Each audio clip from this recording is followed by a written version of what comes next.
ക്ലൈമാക്സും നമ്മൾ പ്രതീക്ഷിക്കാത്ത ക്ലൈമാക്സാണ്. കൊച്ചി വെറൈറ്റി ആണ്, നല്ല പടമായിരുന്നു. ക്ലൈമാക്സും കൊള്ളായിരുന്നു. നല്ല കൊള്ളാം. ആസിഫിന്റെ പെർഫോമൻസ് ഒക്കെ ഉണ്ടായിരുന്നു. കൊള്ളാം, എല്ലാം കൊള്ളാം. സൂപ്പർ പടം. ത്രില്ലിംഗ് എലിമെന്റ് ഒക്കെ ഉണ്ടായിരുന്നു. അടിപൊളി, എല്ലാം ഡിസ്റ്റാണ്. നല്ല പടമായിരുന്നു. ഇവിടുത്തെ വാസുപേര് പെർഫോമൻസ് തന്നെയാണ്, മികച്ച പടമായിരുന്നു. ത്രില്ലിംഗ് എലിമെന്റ് ഒക്കെ ഉണ്ടായിരുന്നു. ത്രില്ലിങ് ക്ലൈമാക്സ് ഒക്കെ നല്ല സൂപ്പറാണ്. പടം കൊള്ളായിരുന്നു ബ്രോ. കൊച്ചി വെറൈറ്റി ആണ്, നല്ല പടമായിരുന്നു. അത്യാവശ്യം ആസിഫ് അലിയൊക്കെ അടിപൊളി അഭിനയം, കൊള്ളാം. പുതുമയുണ്ട് ബ്രോ, പുതിയൊരു കഥ, നല്ല രസമുണ്ടായിരുന്നു.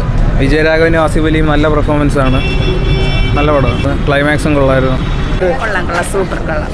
ആസിഫിന്റെ പെർഫോമൻസ് ഒക്കെ ഉണ്ടായിരുന്നു. നല്ല പെർഫോമൻസ് ആയിരുന്നു. ആസിഫിലെ അടിപൊളി, ഇഷ്ടപ്പെട്ട ക്ലൈമാക്സ് ഇഷ്ടപ്പെട്ട്, സൂപ്പറായിരുന്നു. ആസിഫിന്റെ പെർഫോമൻസ് ഒക്കെ ഉണ്ടായിരുന്നു. ആസിഫിലെ സൂപ്പർ.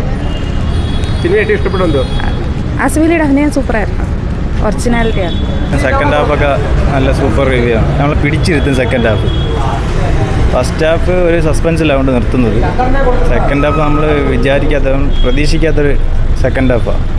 ക്ലൈമാക്സും നമ്മൾ പ്രതീക്ഷിക്കാത്ത ക്ലൈമാക്സാണ്. കൊള്ളാം, നല്ല പടമായിരുന്നു. നല്ല പെർഫോമൻസ് ഒക്കെ കൊള്ളാം.